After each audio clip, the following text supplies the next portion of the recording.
কোয়েলকে হারানোর আফসোসটা যে এখনও অনির্বাণকে কুরে খাচ্ছে সেটা হাতে নাতে প্রমাণ পেল রাইহা। বন্ধুরা ভিডিওতে লাইক দিয়ে দেখতে থাকুন। অনির্বাণের মা বাড়ি ফিরে অনির্বাণকে বলতে থাকে যে অনির্বাণ, তুমি কি দু নৌকায় পা দিয়ে চলে গোটা জীবনটা কাটিয়ে দেওয়ার কথা ভাবছো? তুমি কি ভুলে গিয়েছো যে আমরা একটা সোসাইটিতে বাস করি, আর এই সোসাইটির মধ্যে দু বউ নিয়ে একই বাড়িতে একই ছাদের তলায় বসবাস করাটা কত বড় একটা অন্যায়, আর এটা লোকের মাঝখানে কীরকম একটা বিরক্ত অস্বস্তিকর পরিবেশ তৈরি করে, তুমি এটা ভেবে দেখেছো একবারও? তখন এই কথা বলা মাত্র অনির্বাণ বলতে থাকে যে মা সত্য কথা বলবো, আমি আসলে এই কথাটা অনেকদিন ধরেই ভাবছিলাম, কেন জানি না আমার রাইয়ের সাথে এখন সংসার জীবনটা দম বন্ধ হয়ে আসছে। আমার অস্বস্তিকর একটা পরিস্থিতি তৈরি হয়ে গেছে আমাদের সম্পর্কের মধ্যে। আমাদের সম্পর্কটা আমার কেন জানি না মনে হয় যে আর টিকিয়ে রাখাটা খুব একটা সম্ভব হবে না, কারণ যবে থেকে কোয়েল এসে যায় তখন থেকে আমি ওদের দুজনের মধ্যে কম্প্যারিজন করে দেখতে পেয়েছি যে কোয়েলকে যে আমি ভালোবেসেছিলাম না, আমার সেই ভালোবাসাটাই একদম আমার জন্য পারফেক্ট ম্যাচ ছিল। কিন্তু এখন যত দিন করেছে ততই আমি টের পাচ্ছি যে না, রাই আমার জন্য পারফেক্ট চয়েস না। হ্যাঁ, আবেগের বশে আমি একটা ভুল করে ফেলেছি রাইকে বিয়ে করে, কারণ রাইকে আমি যখন ভালোবেসেছিলাম তখন আমি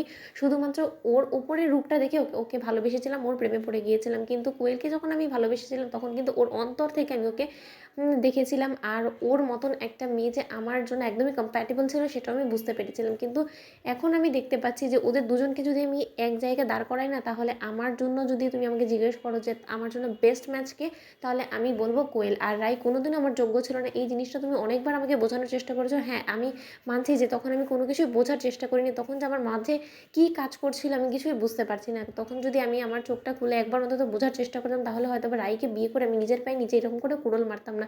তখন অনির্বাণের মা বলতে থাকে যে তাহলে অনি, আমি কি ধরে নেবো এটা যে তুমি আবারও নিজের অতীতের সেই ভালোবাসার মানুষটাকে তোমার জীবনে ফিরে পেতে চাও? অনির্বাণ, তোমার কি মাথা খারাপ হয়ে গেছে? তুমি কি মনে করো জীবনটাকে একটা ছেলে খেলা? এই তোমার মনে হলো যে না তোমার জন্য কোয়েল ঠিক আছে, তারপরে আবার কিছুদিন পরে আবার তোমার মনে হয় যে না রাই তোমার জন্য ঠিক আছে, কোয়েল তোমার জন্য মোটেও পারফেক্ট ম্যাচ না।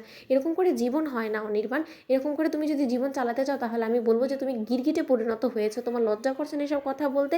তুমি কি ভুলে গেছো অতীত জীবনে কোয়েল তোমার সাথে কীরকম জঘন্য বিশ্বাসঘাতকতা করেছে? সেটা জেনেও তুমি কি করে কোয়েলের সম্পর্কে এরকম ভালো মন্তব্য করতে পারো বলো তো অনির্বাণ? আর তার তুলনায় যদি রাইকে দেখো, তুমি রাই তোমাকে নিঃস্বার্থভাবে ভালোবেসে গিয়েছে, তোমার কথা সব কিছু তোমাকে তোমার মতো করে অ্যাকসেপ্ট করে নিয়েছে। কিন্তু তার শর্তে এখন যদি তোমার এটাই মনে হয় যে না তুমি রাইকে নিয়ে মোটেও কমফোর্টেবল না, ওর সাথে তুমি সংসার জীবনটা কন্টিনিউ করতে চাও না, তাহলে তুমি এটা ওর মুখের উপরে বলে দাও, এখানে তো আমাদের সম্পর্কটা সমাপ্তি করে দাও। তো সেটা না করে তুমি মেয়েটাকে দিনের পর দিন এরকম করে কাঁদাচ্ছ কেন বলো তো? ওকে এরকম করে চোখে আঙুল দিয়ে এটা কেন বারবার করে বোঝানোর চেষ্টা করছো যে না তোমার সাথে ওর সম্পর্কটা আর টেকানোটা সম্ভব না? যদি তোমার সেরকমটা মনে হয়ে থাকে তাহলে তুমি ওকে ডিভোর্স দিয়ে এই বাড়ি থেকে তাড়িয়ে দাও, সেটাই তো ওর জন্য বেটার হবে, তাই না?